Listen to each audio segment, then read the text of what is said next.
because a dragon's too big for you to slide on, does it make him a bad dragon? So over the course of Fantasy Species Physiology 101, aka the Mating Manual, we've looked at the anatomy of the kobold species, we talked about their upbringing, rearing of children, and dating cultures, and we've done the exact same thing for the changeling. So naturally, let's talk about the dating culture of dragons. And because I felt it was kind of distasteful for just calling the European dragon a dragon, but also changing the name of the Eastern dragon to a Sky Dancer dragon, and then also having a specific name for the Blitz dragon, I've decided to call the European dragons tanks.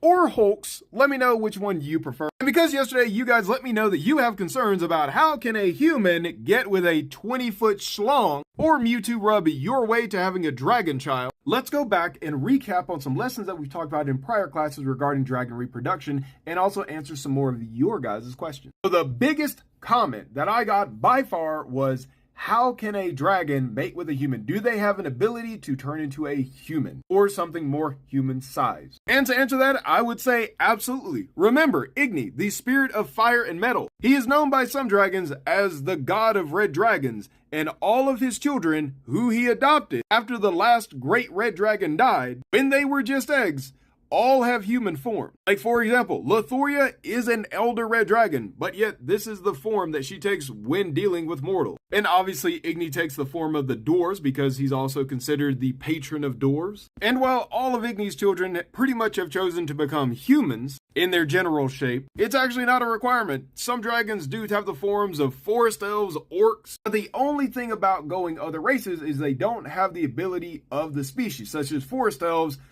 They don't have the ability to actually create the leaflets like a natural forest elf could. Like a great example, if an ice dragon took on the form of an ice elf, they wouldn't be able to form the ice armor. And while they could form the glyphs, they also wouldn't suffer from heat stroke. And the dragons who choose to take on the form of an orc does not have the ability to use Hands of the Ancients. But when we talk about mating, things work a little bit differently, because just because they look like that race does not mean that they possess the same genetic material. No, they still have a ton of wild DNA. And so even if they are a human and they are mating with another human, there is a good chance it will not be a human. There's almost a 90% chance it's either going to be a Jerkeen or the wild DNA is going to take over and turn that baby into something else. But here is something very important with what I said that regards to if they are mating as a different race. For example, if a dragon turns into an orc and makes babies with a human, normally when an orc and a human get together, they create a half-orc. That's not going to happen. There is a 0% chance that that union is going to create a half-orc.